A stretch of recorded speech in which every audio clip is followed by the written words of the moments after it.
রোজা যারা আমরা রাখবো তাদের ব্যাপারে কি পুরস্কার? ক্বালা রাসূলুল্লাহ সাল্লাল্লাহু আলাইহি ওয়াসাল্লাম, নবীজি বলেন, কুল্লু আমাল ইবনি আদম ইউদাফুল হাসানাতু বিআশরি আমসালিহা ইলা 700 দি'ফিন।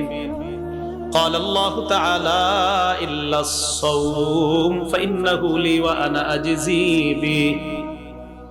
রাসূলুল্লাহ সাল্লাল্লাহু আলাইহি সাল্লাম বলেন, আদম সন্তান যত আমল করে তার আমলের বদলা 10 থেকে 700 গুণ পর্যন্ত বৃদ্ধি করা হয়। আল্লাহ বলেন রোজা ছাড়া। কি ছাড়া? মানে রোজার সওয়াব 10 থেকে 700 এমন না। রোজার সওয়াব 10 থেকে 700 এমন না। আমরা আমল করব, তো নবীজি বলেন তোমাদের এই আমল 10 থেকে 700 আল্লাহ চাইলে বাড়াবে, আরো বাড়াইতে পারে। কিন্তু আল্লাহ বলেন রোজার বিষয়টা এমন না। আল্লাহ বলেন রোজা এমন একটা বিষয়, ফাইন্নাহু লি ওয়া আনা আজজি বিহি।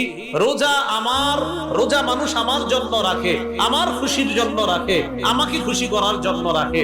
সামনে ইফতার, বান্দা খায় না, ঘরের ভিতরে যদি দরজা লাগিয়ে এক গ্লাস পানি পান করে খাইতে পারে, বান্দা পান করে না।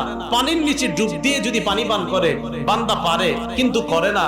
বান্দা যদি কিছু খেয়ে ফেলে মানুষের আড়ালে করতে পারে, কেউ দেখবে না, কিন্তু বান্দা এটা করে না, কারণ সে আমার জন্য রোজা রাখছে। তা এটার পুরস্কার আমি আল্লাহই দিব। আল্লাহ কি দিবে? আল্লাহর দেওয়া কেমন হতে পারে আল্লাহ ভালো জানেন। কিছু আমলনামা তো আল্লাহ লেখায়, রোজার ব্যাপারে আল্লাহ কয় আরে এটার পুরস্কার আমি দিব। রব যত বড়, রবের পুরস্কার তত বড়। সুবহানাল্লাহ।